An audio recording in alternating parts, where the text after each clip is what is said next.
अर्जुन से बड़ा धनुर्धर कौन बन गया था और किससे मिला था ब्रह्मशिर नामक दिव्य अस्त्र। अभी तक हम लोगों ने देखा कि गुरु द्रोणाचार्य का जन्म कैसे हुआ और उन्होंने पांडवों के गुरु बनकर अर्जुन को सर्वश्रेष्ठ धनुर्धर बनाने की प्रतिज्ञा ली। आज के इस एपिसोड में हम जानेंगे कि अर्जुन से बड़ा धनुर्धर कौन बन गया था और किससे मिला था ब्रह्मशिर नामक दिव्य अस्त्र। एक दिन निषाद हिरण्यधनु का पुत्र एकलव्य, जो कि स्वयं एक बहुत बड़ा धनुर्धर था और वो धनुर्वेद की उच्च शिक्षा प्राप्त करने के लिए द्रोणाचार्य जी के पास उनका शिष्य बनने के लिए आया। परंतु उस समय द्रोणाचार्य जी ने एकलव्य को ये कहकर उसे अपने शिष्य बनाने के लिए इनकार कर दिया कि मैं सिर्फ राजकुमारों को ही शिक्षा प्रदान करता हूँ और तुम एक निषाद पुत्र हो, इसलिए तुम्हें मैं अपना शिष्य नहीं बना सकता हूँ। द्रोणाचार्य के इस प्रकार इनकार कर देने पर एकलव्य बहुत निराश हो गया था, परंतु एकलव्य धनुर्वेद की उच्च शिक्षा की प्रण लेकर आया था, इसलिए द्रोणाचार्य के मना कर देने पर भी एकलव्य अपने घर वापस नहीं गया था और एक वन में आकर उसने द्रोणाचार्य जी की मिट्टी से एक मूर्ति बनाई और उसे एक शिला पर स्थापित कर दिया।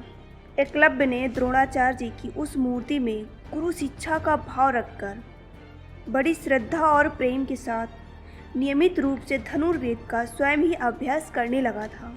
कुछ समय बीतने के बाद एक बार द्रोणाचार्य जी के सभी शिष्य उनकी अनुमति से उसी वन में शिकार खेलने के लिए आए और उन शिष्यों के साथ एक सेवक और एक कुत्ता भी वन में आया था। वो कुत्ता जंगल में घूमता हुआ उस स्थान पर पहुंच गया था जहां एकलव्य अपने बाणों का अभ्यास कर रहा था। जटाधारी तथा मैले कुचैले एकलव्य को देखकर वह कुत्ता उस पर भौंकने लगा। कुत्ते के इस प्रकार भौंकने से एकलव्य की एकाग्रता भंग हो रही थी, इसलिए उसने कुत्ते को चुप कराने के लिए धनुष से खींचकर 7 बाण उस कुत्ते पर चलाए थे। उन बाणों से उस कुत्ते का मुंह भर गया था, परंतु उसे चोट नहीं पहुंची थी। बाणों से भरे मुंह के साथ जब वो कुत्ता उन सभी राजकुमारों के पास वापस आया तो वे सभी इस आश्चर्यजनक दृश्य को देखकर हैरत में पड़ गए। तब अर्जुन ने सभी से ये कहा था कि ये कार्य जिसने भी किया है उस वीर में बड़ी ही विलक्षण फुर्ती होगी। इतना कहने के बाद सभी राजकुमार जंगल में उस वीर को खोजने लगे थे और उसे खोजते खोजते एकलव्य तक पहुंच गए थे। पांडव राजकुमारों ने जब एकलव्य से उनका परिचय पूछा तो उसने ये कहा था कि मैं निषादपति हिरण्यधनु का पुत्र और द्रोणाचार्य का शिष्य एकलव्य हूँ। ये सुनकर अर्जुन ने अपने गुरु द्रोणाचार्य के पास जाकर कहा कि आपने तो मुझे वचन दिया था कि आपका कोई भी शिष्य मुझसे बढ़कर नहीं होगा, परंतु आपका ये शिष्य एकलव्य तो मुझसे भी बढ़कर है। अर्जुन की ये बात सुनकर द्रोणाचार्य बड़े ही आश्चर्य में पड़ गए और फिर बहुत ही सोच समझकर एकलव्य से मिलने के लिए अर्जुन और सभी राजकुमारों के साथ वन की तरफ चल पड़े। द्रोणाचार्य जी सभी राजकुमारों के साथ वन में पहुंचकर देखते हैं कि मैला कुचैला और जटाधारी एकलव्य एकाग्रचित होकर अपने अस्त्रों का बड़ा ही गहन अभ्यास कर रहा है, तो वे समझ गए थे कि ये अर्जुन से कई गुना बड़ा धनुर्धर है। अपने गुरु को अपने पास आता हुआ देखकर एकलव्य को बड़ी प्रसन्नता हुई। उसने अपने गुरु द्रोणाचार्य को दंडवत प्रणाम किया और उनकी विधि पूर्वक पूजा करके उन्हें उसी पवित्र शिला पर बिठा दिया था जिस शिला पर उसने उनकी मूर्ति स्थापित की। फिर अपने गुरु द्रोणाचार्य जी से हाथ जोड़कर बोला था कि आपका शिष्य एकलव्य आपकी सेवा में उपस्थित है, आज्ञा दीजिए। तब द्रोणाचार्य जी ने एकलव्य से ये कहा था कि यदि तुम सचमुच मेरे शिष्य हो तो मुझे गुरुदक्षिणा दो। ये बात सुनकर एकलव्य को बड़ी प्रसन्नता हुई थी और उसने अपने गुरु से ये कहा था कि मेरे पास ऐसी कोई वस्तु नहीं है जो मैं आपको ना दे सकूं, आप बस आज्ञा दीजिए। तब गुरु द्रोणाचार्य जी ने ये कहा था कि मुझे अपनी गुरुदक्षिणा में तुमसे तुम्हारे दाहिने हाथ का अंगूठा चाहिए। अपने गुरु द्रोणाचार्य जी की ये बात सुनकर अर्जुन सहित सभी राजकुमार बड़े ही आश्चर्य में पड़ गए, क्योंकि उन्हें ना तो गुरु द्रोणाचार्य जी की ऐसी गुरु दक्षिणा मांगने की आशा थी और ना ही एकलव्य से अंगूठा काट कर देने की उम्मीद थी। परंतु उन सभी राजकुमारों की आशा के विपरीत सत्यवादी एकलव्य ने बड़े उत्साह और प्रसन्नता के साथ अपने दाहिने हाथ का अंगूठा काटकर अपने गुरु द्रोणाचार्य जी के कदमों में रख दिया था। समय व्यतीत होता जा रहा था। सभी कौरव और पांडव राजकुमार युवा अवस्था में प्रवेश करते हुए गुरु द्रोणाचार्य अपने शिक्षित हो रहे उन सभी शिष्यों की बीच बीच में परीक्षा भी लेते रहते थे। ऐसे ही एक बार उन्होंने सभी राजकुमारों की परीक्षा लेने के लिए लकड़ी का एक गिद्ध बनवाकर पेड़ पर टांग दिया और सभी राजकुमारों को बुलाकर उनसे कहा कि तुम सभी को निशाना लगाकर इस गिद्ध की गर्दन को उड़ाना होगा। गिद्ध पर निशाना लगाने के लिए गुरु द्रोणाचार्य जी ने सबसे पहले युधिष्ठिर को अपने पास बुलाया था और उनको पेड़ पर रखे गिद्ध को दिखाते हुए पूछा था कि तुम उस वृक्ष पर बैठे हुए गिद्ध को देख रहे हो? युधिष्ठिर ने कहा, हाँ, मैं गिद्ध को देख रहा हूँ। तब गुरु द्रोणाचार्य जी ने युधिष्ठिर से ये प्रश्न किया था कि क्या तुम उस वृक्ष के साथ मुझे और अपने भाइयों को भी देख रहे हो?